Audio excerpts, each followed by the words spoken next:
അത്യാധുനിക സൗകര്യങ്ങളുമായി ഇനി പുതിയ രൂപത്തിലും ഭാവത്തിലും ഇന്ത്യൻ ബേക്സ് നിങ്ങളെ സ്വാഗതം ചെയ്യുന്നു. Indian bakes, opposite police station, Manjeri road, Wandoor. Wandoor Cherukode ആഞ്ജനേയാശ്രമത്തിന്റെ ആഭിമുഖ്യത്തിൽ നടത്തുന്ന വാർഷിക ശ്രീരാമ രഥയാത്രയ്ക്ക് തുടക്കമായി. ദിവസങ്ങൾ നീണ്ടുനിൽക്കുന്ന യാത്ര 3 സംസ്ഥാനങ്ങളിലൂടെ പര്യടനം നടത്തി ഈ മാസം 29-ന് ആശ്രമത്തിൽ തിരിച്ചെത്തും.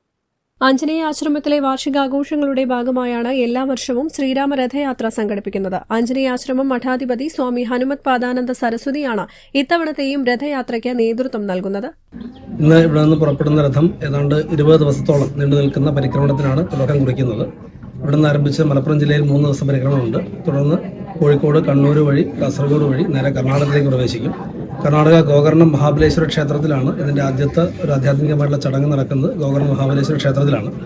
ഗോകർണം മുതൽ കന്യാകുമാരി വരെ എന്നുള്ള പൂർവ്വ കേരളത്തിൻ്റെ സങ്കല്പത്തിലാണ് ഈ രഥയാത്ര പ്രയാണം നടത്തുന്നത്.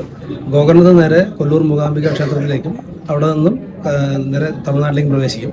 പ്രധാനപ്പെട്ട 3 ശക്തി ക്ഷേത്രങ്ങളായിരിക്കുന്ന ദേവീക്ഷേത്രങ്ങളായിരിക്കുന്ന മൂകാംബിക ക്ഷേത്രം, മധുര മീനാക്ഷി, കന്യാകുമാരി 3 ദേവീക്ഷേത്രത്തിലെ ശ്രീകോവിലിൽ നിന്ന് പകർത്തിയെടുക്കുന്ന ഭദ്രദീപം ഈ രഥത്തിൽ പ്രതിഷ്ഠിക്കും.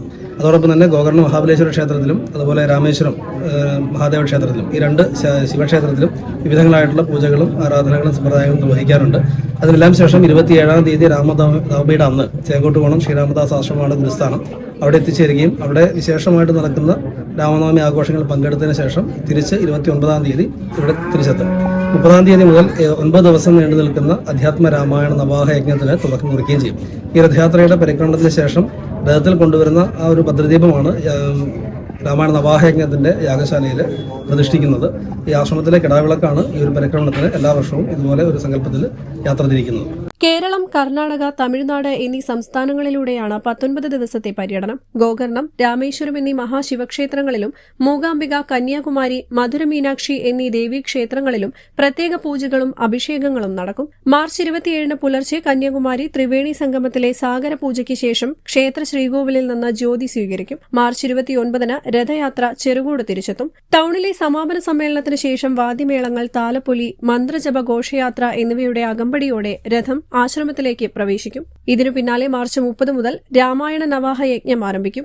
നവാഹത്തിന്റെ സമാപന ദിവസമായ ഏപ്രിൽ 7-ന് ശ്രീരാമ പട്ടാഭിഷേകവും മഹാ ആറാട്ടും നടക്കും. ശ്രീരാമ രഥയാത്രയ്ക്ക് ആഞ്ജനേയാശ്രമം president U Sreedharan, secretary I Sunil Banu, treasurer Biju Chathaloor തുടങ്ങിയവർ നേതൃത്വം നൽകി. News bureau, Poroor. Sara Gold അവതരിപ്പിക്കുന്ന സ്വർണ്ണ സമ്പാദ്യ പദ്ധതിയിൽ അംഗമാകൂ. സ്വർണ്ണാഭരണങ്ങൾക്കൊപ്പം കൈനിറിയ സമ്മാനങ്ങൾ നേടൂ. കൂടുതൽ വിവരങ്ങൾക്ക് ഇപ്പോൾ തന്നെ മിസ്ഡ് കോൾ ചെയ്യൂ 7012 945 198.